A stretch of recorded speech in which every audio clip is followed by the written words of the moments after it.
Hey, what's up guys, it is Saintsfan, and this video is going to be a bit different because, as you're seeing, there's no gameplay, but I want to give a huge shout out to a buddy of mine, Yan. He, on his website, came up with this post that I thought was really interesting, and I wanted to share it with you guys, especially if you weren't, especially if you didn't play the game when it came out in 2013. There has been so many updates to this game, and this post on his website basically goes through each one and explains what they added. And I thought that was super interesting just to sort of revisit everything from the start. So hopefully you guys enjoy the video. If you've been playing GTA Online since its beginning in October 2013, you know how it changed. There's so much more content, activities, and features now that it's really almost unbelievable. The first update that was added to the game, one of the best updates. Oh man, good times. The Beach Bum. This came out on November 19th, and what it added was 4 vehicles and 2 weapons. This was the start of everything, man. We got the BF Bifta, the Kalahari, the Paradise, the Speeder, the Broken Bottle, and the SNS pistol. If I remember correct, this was everything in this update was free because it was kind of Rockstar saying, I'm sorry for having GTA Online for the first week of it being out not work at all. So many people were having issues, and this was kind of like their, hey look, we're sorry, here's some vehicles and some guns that you can use. The next update, the Content Creator Update, came out December 10th, a little bit after the Beach Bum, and it added the now famous content creator to GTA Online. Man, this might be one of the best updates they've ever added, just because how much content that creator has given us. The community has made so many awesome races, death matches, captures, and without this update, we wouldn't have any of that. Next up, we have the capture update. This one wasn't the best, because it did add the capture and no other content was added with it. And I don't know, the captures, some of them were cool, the custom captures are cool, but I don't know, I didn't really care for that one. Then we had the holiday gifts. This is the first Christmas DLC. This also was when snow came out, which was a big deal for a lot of people because everybody kind of wanted. They're like, you know what? You know, it'd be awesome if we could have snow in GTA Online. And they gave us snow for one day because it was only on Christmas. And people were kind of upset at that. Just because if you're on Christmas, you're not playing GTA, you're hanging out with family. And a lot of people did not like that. And I guess that's why the next Christmas DLC, they made it for a few weeks. Then we had the Valentine's Day Massacre. This one was a really cool update just because it did bring some really interesting items to the game. So it brought the Roosevelt, which was a rare item because it was a time-limited item, and it also brought the Gusenberg Sweeper, which is a pretty fun little gun to use. After that, on March 4th, we had the business update, which added the Alpha, the Jester, the Turismo, and the Vestra, and then you can see the 2 weapons, the heavy pistol and the special carbine. And honestly, this one was not a bad update. The Jester, really great car, and the Turismo, really good looking car, not the greatest at driving because it's so low to the ground, but not a bad update at all. And then we got the Capture Creator on April 8th. This update obviously just added the capture mode to the content creator so people could now make these really cool capture modes. And honestly, I think that's how some of the modded game modes came about, just because if I remember correctly, a lot of the modded game modes used the capture mode. Then probably one of the best updates of all time, just from what it added. I mean, the High Life update. This thing added the Huntley S, which is still one of the best SUVs in the game. The Massacre, my favorite sports car in the game, and the Zentorno, which, I mean, even now, since we have all these other new supercars, the Zentorno is still one of my favorites in the game. The Thrust, it kind of sucked. It didn't kind of suck. It sucked a lot. Although the Thrust, you could wheelie for a certain time, and it was the fastest bike in the game, but, I think they patched that out. And then it added the Bullpup Rifle. Don't really care about that one. The Hipster update. This one was the first update we got that was a surprise update, but was also an update that included a ton of vehicles. Despite these vehicles not really being that great, it added a ton. And you can see all of these, except for the Dubsters 6x6. All of them are cars that you rarely even see anymore, although it did add the Panto, which I guess you kind of see a lot. But yeah, you rarely ever see the Pagali or the Blade or the Raptor, the Warner or the Glendale anymore in GTA Online. This is the forgotten update. But one interesting thing to point out about this update is it made the Dubs as 6x6. It had a level requirement. You had to be level 100 to actually purchase this car. And this is the only update, I'm pretty sure, that they've had that level requirement. And every other update, you get the stuff any level. You can be level 1 and get it. And then on July 1st, 2014, we had the Independence Day special. This added the Liberator, the Sovereign, the Musket, the Firework Launcher, and it was a time-limited update like all of the holiday updates. And we might be seeing this stuff return for this year's Independence Day, maybe in addition to those brand new 3 cars, but this wasn't a bad update. You know, it was pretty fun. Next, we had the San Andreas Flight School update. I think this one is one of the least liked updates just because they released a trailer for this update, if you guys remember, and it had some amazing things in it. Like, they had NPCs wearing the coolest, like, military clothing and all that, but when it actually came out, it was nothing like the trailer kind of made it look like, and people were really upset at that. I mean, it did have the flight school, which was a pretty easy and I guess fun way to make money, because you can make a pretty decent amount of money just from completing the flight school. And it did add the Besra to the game, which is a pretty fun jet to drive around in free mode, despite it not having guns. All the other stuff, though, not that great. Then we had the Last Team Standing update in October 2014. This is all in 2014. They had a lot of stuff in 2014, but this added the Last Team Standing game mode with 3 new vehicles, the Ferrari, the Hakachu, and the Innovation. Really, the Hakachu is the only good one from this group. The Ferrari was a horrible sports car. And then the 2 new weapons there. And then we had the Festive surprise for 2014, which added the Rat Truck, the Slam Van, the Massacre race car, and the Jester race car. Honestly, overall, this one wasn't a bad update except for these 2 freaking things right here. These may have been good ideas, you know, on paper, but damn, these things, this one right here, proximity mines have ruined races, like beyond GTA races at least, because that's all people throw down now. And then homing launchers, I get they're used for destroying griefers and jets, but that's not what most people use them for. Most people will use them for griefing other people. So these were 2 things that I wish were never added into the game. And then the big update, man. We had heists finally after like a year and a half of waiting and of Rockstar promising, oh, they'd be out this time or this time. We finally got them on March 10th. This update obviously added the 5 new heists as well as the now famous adversary modes. This was the start of the adversary modes, and 15 new vehicles, man. We had a ton of stuff. Like, you can see the Kuruma, whether you like it or hate it, it was added. The Guardian, the Casco, the Insurgents. I mean, that's one of the best cars in the game still. Karen Technical, not so great. But then we had the Valkyrie, the Hydra, the Savage, like all these amazing air vehicles, and even the flare gun, which is a fun gun or weapon to use.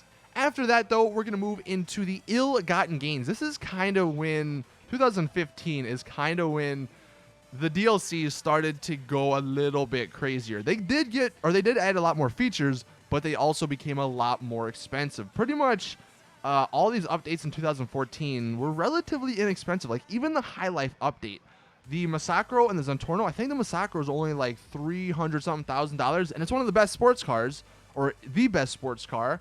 And then the Zentorno, like that's only, I want to say $800-something, and it's up there with one of the best supercars. Plus, it looks amazing. But then we get to the ill-gotten gains part 1 in June, and I mean, you can see there was quite a big gap between March and then June for DLCs. It was quite a dry period. And this update added the Osiris, which was I think it became the best new supercar. The Windsor, which is a pretty fun little car.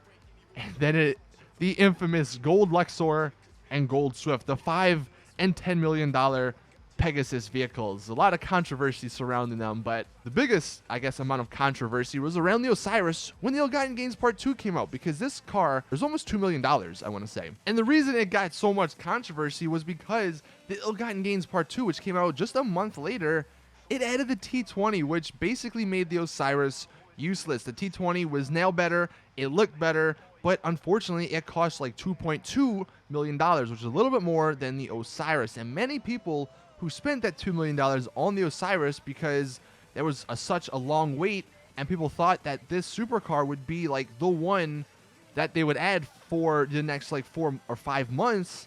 They wouldn't have to go out and spend another $2 million on another supercar, but that's what happened, and many people kind of didn't like that. The Ill-Gotten Gains Part 2 also did add a bunch of other new cars here and some new weapons, but the most important part about the Ill-Gotten Gains Part 2 is that it was the last update that PS3 and Xbox 360 received, because after this, we get into the updates that added a lot more features into the game. So in September of 2015, we got the free mode events, which in theory were a good idea. Some of them were really fun. Unfortunately, I don't think the way that Rockstar implemented them were the best. Like, all the challenges I think could be gotten rid of just because nobody really ever plays those. This update also did add the Rockstar editor for the PS4 and Xbox One, which allowed for some pretty awesome machinimas and other videos like that to be made on the consoles now. And then we got the Lowriders, which Lowriders, this was such a big change because one, it did add bennies, which was amazing. Like, we've never seen that in GTA Online, and them adding bennies and giving us all this customization for these cars, that was something like that was really game changing at the time. It added a few new vehicles and new weapons,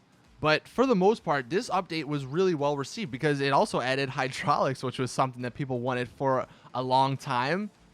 And this was sort of the turning point. People were like, oh, damn, you know, maybe we might actually start seeing some really awesome stuff in these DLCs going forward. Like, we might actually see all these other new cars be added to bennies so they can get the same amount of customization as these Lowriders. And then we got the Halloween surprise update, which added some pretty cool stuff. It added the flashlight, which is a pretty fun weapon, and the Frankenstein and the Lurker, which are pretty cool vehicles. And this was also time limited, and it also added a bunch of new masks and the slasher adversary mode, which, even though I don't really like adversary modes that much, the slasher adversary mode is pretty fun. And then in December of 2015, we got one of the biggest updates that GTA Online has ever added, the Executives and Other Criminals.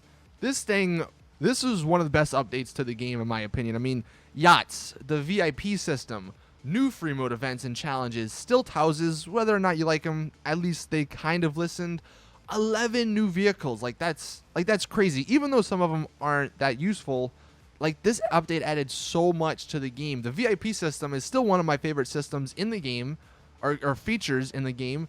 And then yachts, man. Yachts. Did we ever think, way back, if I scroll all the way up to 2013, did we ever think we'd have yachts in GTA Online? I don't think so. But then, after the Executives and Other Criminals DLC, it kind of went downhill a little bit. So we got the Festive update, which was time limited. It added the Tampa, which was cool. And snow was present for a few days around Christmas and the New Year, which was nice. But besides that, you know, nothing too special there. The January update, I guess, was really good because it made the Sultan and the Banshee upgradable at Benny's, which was amazing because the Sultan especially is one of my favorite cars in GTA now because of it. It also added the Drop Zone adversary mode, which I don't think many people really play anymore or care about.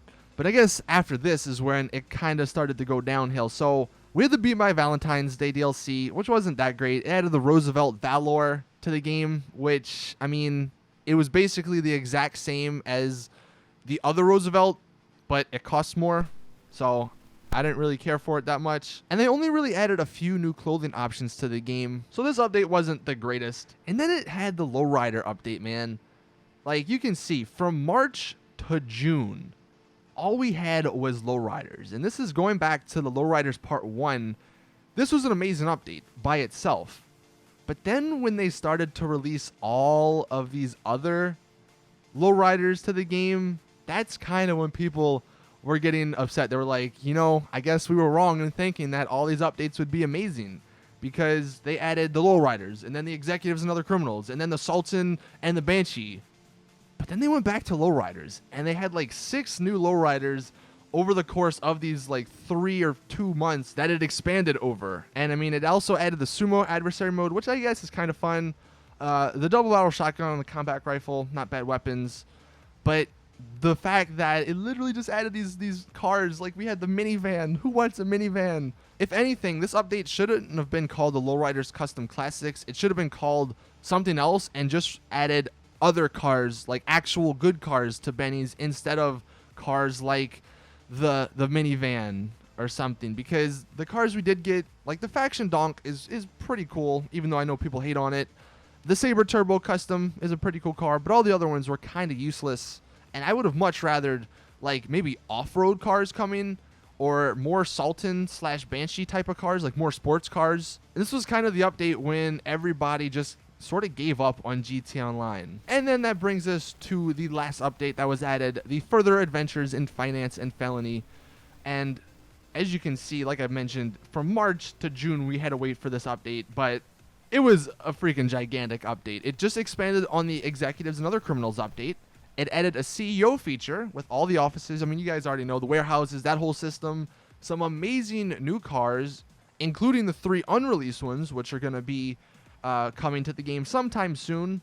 And besides like heists and Executives and Other Criminals, this one is definitely one of the best, if not the best update that has been added to GTA Online. And in total, as you can see, over these last like 3 years that GTA Online has been up, we've had 25 free updates, which have added over 90 new vehicles, 23 new weapons, countless new game modes, and a bunch of other features, you know, and other clothing options, and all of this content. So whether or not you like or hate GTA Online, you can't sort of fault Rockstar just because they've added so much for free for the most part. I mean, this, even though I know some of them you have to buy shark cards for if you don't want to grind the game, we've had a ton of content added over the last 3 years. And I really can't think of a game besides like some MMO games, I guess, that have added anywhere near this amount of content to the game. What I want you guys to do is let me know in the comment section, I guess, what was your favorite update out of all the ones that I just went through?